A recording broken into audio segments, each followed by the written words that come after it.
Shalom, saudara yang terkasih. Hari ini kita akan belajar bersama-sama sebuah renungan firman Tuhan tentang gaya hidup bersyukur yang saya ambil dari surat Kolose pasal yang pertama ayat yang ketiga sampai ke-8.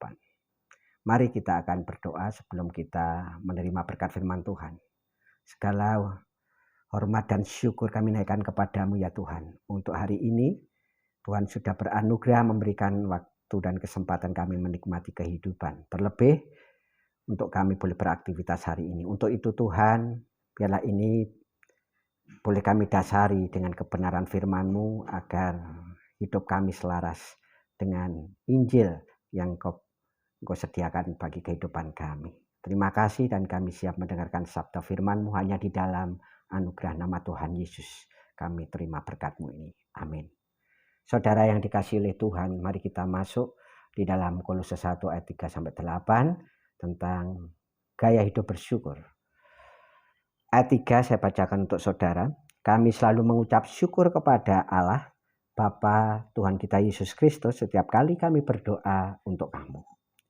Karena kami telah mendengar tentang iman-Mu dalam Kristus Yesus dan tentang kasih-Mu terhadap semua orang kudus. Oleh karena pengharapan yang disediakan bagi kamu di surga. Tentang pengharapan itu telah lebih dahulu kamu dengar di dalam firman kebenaran, yaitu Injil yang sudah sampai kepada kamu. Injil itu berbuah dan berkembang di seluruh dunia.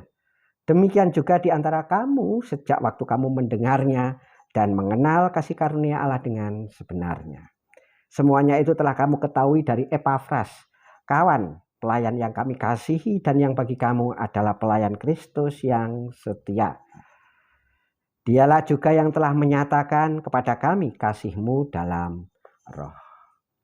Saudara yang terkasih di dalam Tuhan, Paulus menulis surat ini setelah dia mendengar berita tentang Injil yang sudah diterima atau sudah tersebar di antara satu kelompok komunitas Kristen yang ia sendiri belum pernah bertemu. Dan besar kemungkinan di situ kelompok atau komunitas Kristen tersebut itu didirikan dan dilayani oleh seorang yang bernama Epafras di Kolose. Hal itu nampak ketika Epafras sharing dengan Rasul Paulus tentang kondisi situasi jemaat yang ia layani ketika ia mengunjungi Paulus di dalam penjara.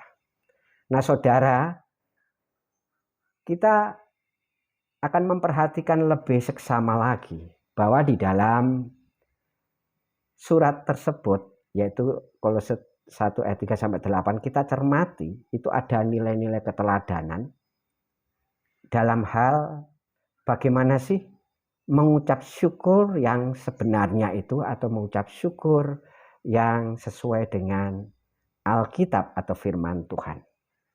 Dan Rasul Paulus itu mempraktekannya bagaimana dia bersyukur dan berdoa kepada Tuhan itu sebagai gaya hidup di dalam dia melayani Tuhan. Nah, kita bisa belajar dari sini apa saja gaya hidup bersyukur dan berdoa yang dilakukan oleh Paulus. Di sini saya mendapati ada 3 poin penting yang dilakukan oleh Rasul Paulus tentang gaya hidup bersyukur. Yang pertama itu berkaitan dengan intensitas waktu ketika dia bersyukur.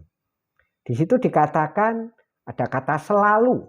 Itu bisa berarti senantiasa, sering atau terus menerus. Jadi selalu, senantiasa, sering terus menerus mengucapkan syukur setiap kali. Atau itu menyatakan tindakan kekerapan ketika setiap kali ketika Rasul Paulus sering melakukan doa, ucapan syukur itu selalu senantiasa diucapkan kepada Tuhan Yesus Kristus. Paulus senantiasa mengucap syukur dan berdoa kepada Tuhan dalam segala situasi, dalam segala keadaan, demi untuk perkembangan Injil Kristus dan pertumbuhan iman sebuah komunitas Kristen yang dilayani oleh Epafras. atas pergumulan yang terjadi di sana. Doa dan ucapan syukur adalah bukti gaya hidup Paulus yang tidak dipengaruhi oleh situasi apapun di sana.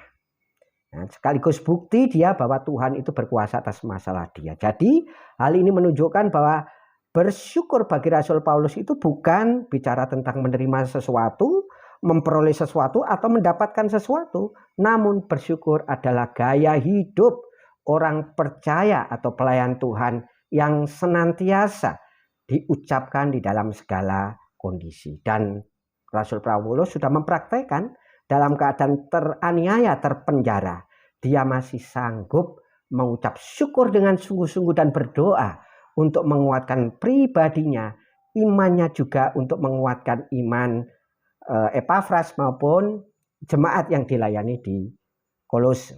Kemudian yang kedua, dasar dan ucapan Paulus. Kalau orang biasa mengucap syukur umumnya dalam kondisi yang baik-baik saja, bahkan dalam kondisi yang berbahagia, namun Rasul Paulus melakukan yang berbeda. Dia justru dalam keadaan tertindas, dalam keadaan yang tidak baik-baik saja dan dalam keadaan yang sulit, namun dia mempunyai alasan untuk mengucap syukur. Alasannya apa? Karena mendengar tentang berita Injil. Kita tahu bahwa Rasul Paulus mengatakan di dalam suratnya bahwa ia adalah pelayan firman. Intinya apa? Dia hidup untuk melayani Tuhan melalui firman yang dia sampaikan kepada orang-orang ataupun juga melalui murid-murid yang dia kerjakan di sana. Nah saudara, apa yang Paulus dengar dari Epafras ketika di penjara? Ada 3 hal, yaitu iman, kasih, dan pengharapan. Ini menjadi satu prinsip utama kekristenan, di mana ketiga hal tersebut itu nyata tampak dalam kehidupan iman jemaat yang dilayani oleh Epafras di Kolose. Yaitu yang ayat 4-6, iman dalam Kristus ayat 4a, di situ jelas bagaimana mereka sungguh-sungguh sudah menerima Injil Kristus dan sudah teguh di dalam iman mereka dan sungguh-sungguh percaya. Kemudian kasih mereka itu buktinya dari iman yang dia pegang, bahwa kasih terhadap semua orang kudus itu dia nyatakan dalam kehidupan sehari-harinya.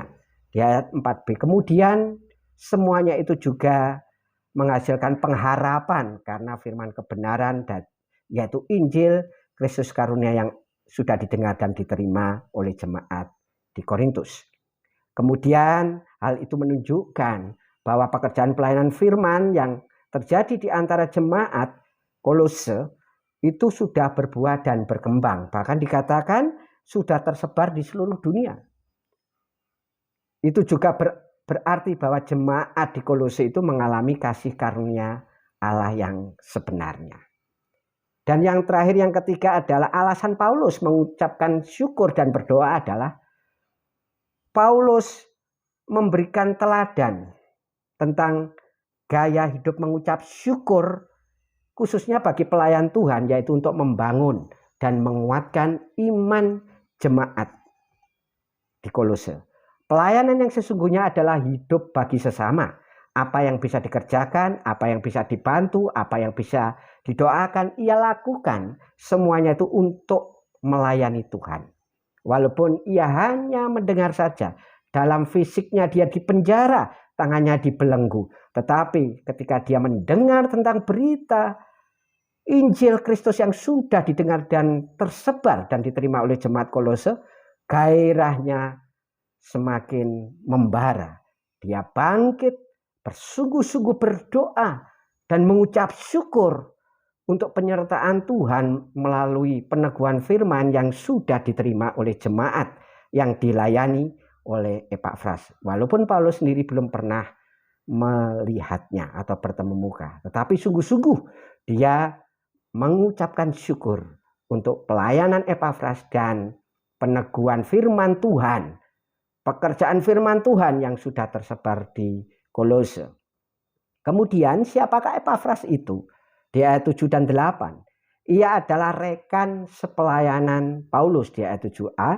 Ia pernah dipenjara bersama Paulus, ini di surat Filemon ayat 1-2 23. Ia adalah pelayan Kristus yang setia. Ia adalah pendoa syafaat di pasal 4, Kolose pasal 4 ayat 12. Juga ia pengantara jemaat Kolose di ayat yang ke-8. Nah saudara, apa yang dapat kita simpulkan dalam renungan yang singkat ini? Bersyukur sudah selayaknya menjadi bagian utama dalam kehidupan orang percaya dalam melayani Tuhan.